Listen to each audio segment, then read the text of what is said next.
Mallory J. Alex, good to see you all. Thanks so much for your time. Thank you for having us. Bro, we're so stoked. Oh, I'm congratulations. Like Dream Eaters, and I love this movie. It was amazing. Alex, I did want to start with you. You know what I mean? Like because I'm watching this movie. Did it feel at times playing two characters? Like I'm just wondering in regards to that, right? Because you have to kind of like switch it up to be a bit more crazy at certain points. Like, did it feel like you were playing two characters at some point? Well, the God's honest truth is that it honestly felt like playing three characters because Alex himself has a very split personality sort of aspect to him, like he can be very charming.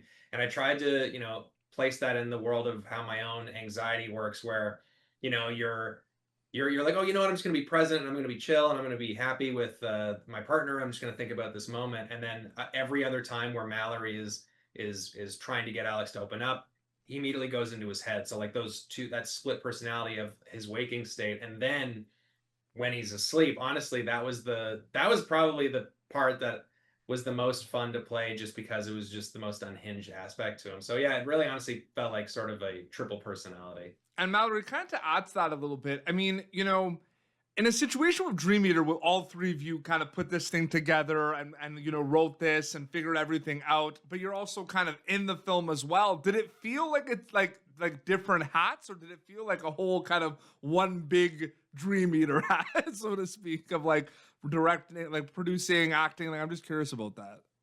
Yeah, I mean, like, I think it kind of happened in stages. Like, before, when we were in pre, it felt very much more like, okay, here are the producer hats, here are kind of the director hats. And then getting to the location was like, okay, here is like, production design hat and all of that. But when it came to acting and being the character of Mallory, honestly, like, we shot it over 9 days and we did it chronologically. And having to wear so many hats, the three of us, there was just this like, natural exhaustion that obviously came into play. And with the character of Mallory, she's clearly feeling exhausted as the week progresses that they're at this cabin. So it was kind of like, okay, I'm going to lean really into that and just like embrace that exhaustion, both like on camera and off camera. 100%. And Jay, I'm curious what your answer to this is. I feel like at some point, all three of you are talking about, making something in this kind of spooky, freaky, kind of demonic found footage world. And then there is that kind of blueprint. And then it really only becomes real like once you actually get in there and start filming things, right? So I'm just wondering from your perspective, what was that script to screen like journey with Dream Eater for you specifically, Jay? Like seeing everything, imagining as much as you can, but then actually getting there and seeing everything kind of like come to life, so to speak. Well, it's interesting, like this was a movie that from the scripting phase, it really was, even the first draft, once it was done, was closer to a shooting draft than it was to a first draft, because camera motivations were written into the script. We had to be very cognizant of the fact that the camera is represented within the narrative. And so now you're justifying within the narrative why things are being filmed, but to a really granular level. So like it was even like things in the script, like front door opened, like that was written into the script, right? It was always like the camera turns on, jump cuts were written into the script, things like that, because it was very much like, when crafting found footage, one of the challenges is you're always having to contextualize the camera shots and justify within the narrative why things are being shot. But then once we made Mallory's character a cinematographer, that's where we were able to now go, okay, cool. So not only are we going to, from a nuts and bolts perspective, start to talk about why the camera is filming and where it's filming, which is very important as the film progresses, but also weave it into the narrative of the characters and now start to have that as a point of conflict because of things that Alex feels where, he feels like a very private person that does not want himself on display, does not want to open up some of these issues from his past and reveal them. But now he's being filmed at times when he's not sleepwalking, and that really bothers him. And then that starts to pull at the threads of their relationship and cause them to go into more of this kind of downward spiral. So it was something very much that, when you get to the location, you start working with, our incredible cinematographer, Michael Caterina, where Mallory and he had this incredible synchronicity on set, which obviously would then inform how different scenes would play out, both from a dramatic perspective and a gag perspective. but it was very much the DNA of the cinematography and the pacing and the editing was already considered from a scripting phase. And then once you're that kind of dialed in and prepped, you show up on set and now you can improv and play. Absolutely. I'm a filmmaker as well in the horror space, and what you're saying just kind of like makes so much sense, especially just kind of like how quick like did it feel quick to make this movie? Like overall the whole process? Like I feel like this was like Alex, Mallory, you could chime in, like it like indie film on its own, but like this is found footage. Like did it feel like a quick kind of turnaround sometimes, or was it slower? Like I'm just curious about the process of like getting the film like delivered, so to speak. Yeah, I think it kind of felt quick. I mean, like we started writing, I'd say like August 2022 sort of Okay. thing, and then we went to camera in March in 2023. And because we edited the film ourselves as well, we went straight into post right after Yes. that. Okay.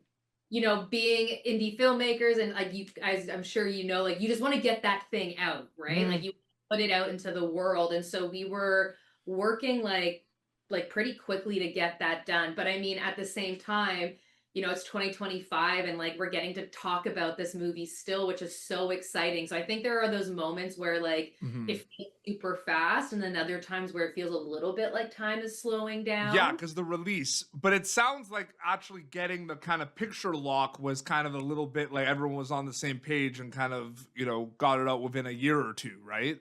Which is what it sounds like, right, Alex? Yeah, like it's one of those things where aspects of it feel so fast. Like, Yeah. and it's too because most films, the shortest amount of time is actually spent on where all the money is spent, which is production. Mhm. So, like a 9-day shoot with I think 4 pickup days total. So, we'll say 13 days total for this movie to actually exist on screen.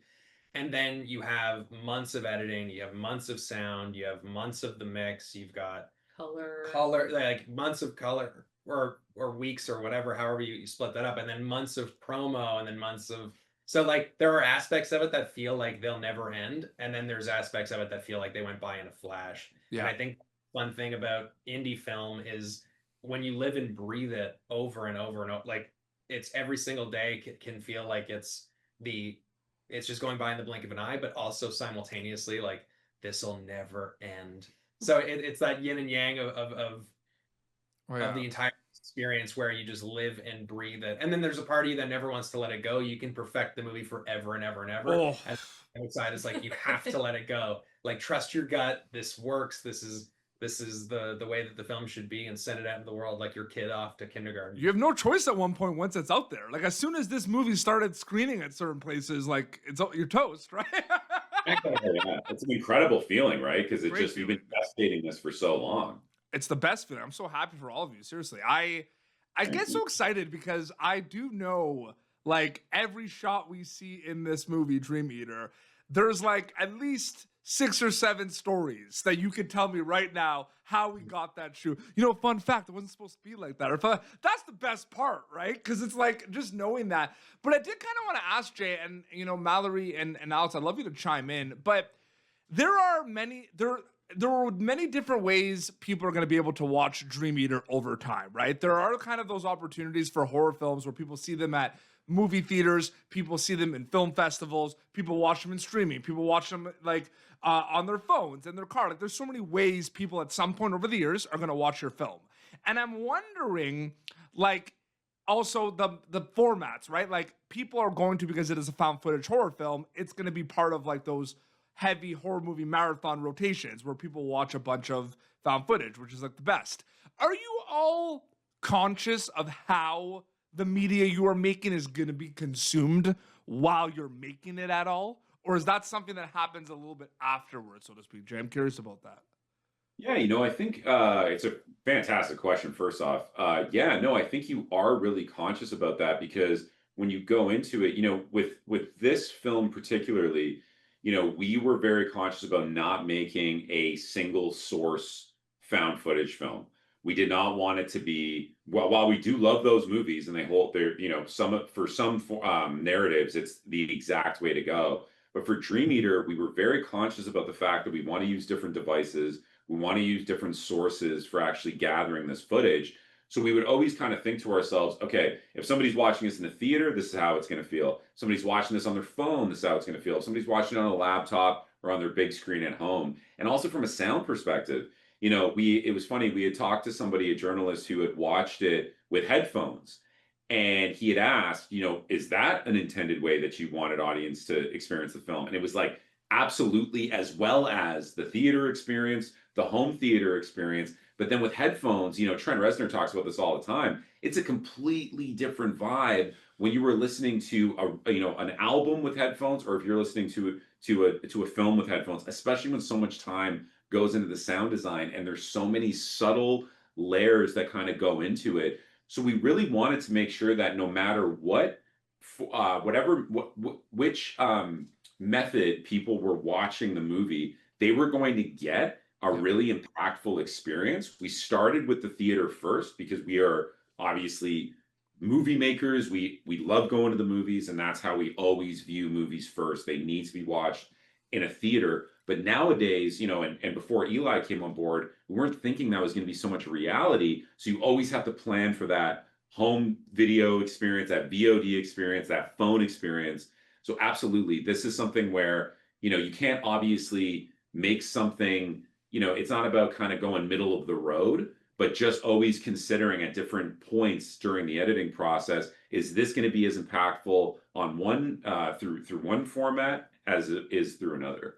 Absolutely. So well said. And I really enjoyed Dream Eater. I can't wait for people to check it out. Congratulations to all three of you on the film. I can't wait for people to eventually get to see it. Spooky season. And let's be honest, it's spooky season all year long, but let's get we have a week left. Let's get people to watch this and get this part of marathons. Jay, Alex, Mallory, so great chatting with you all. Thank you so much for your time. Really appreciate it. Thank you for having us. Awesome. Well, this has been Pop Turn, youtube.com/Pop Turn for previous episodes. Till next time, this is Mallory, Alex, Jay, and Peter Beats signing off. Thank you for tuning in to Popternative. Make sure to check out our past episodes of Popternative on YouTube. This has been an Autograph Communications production.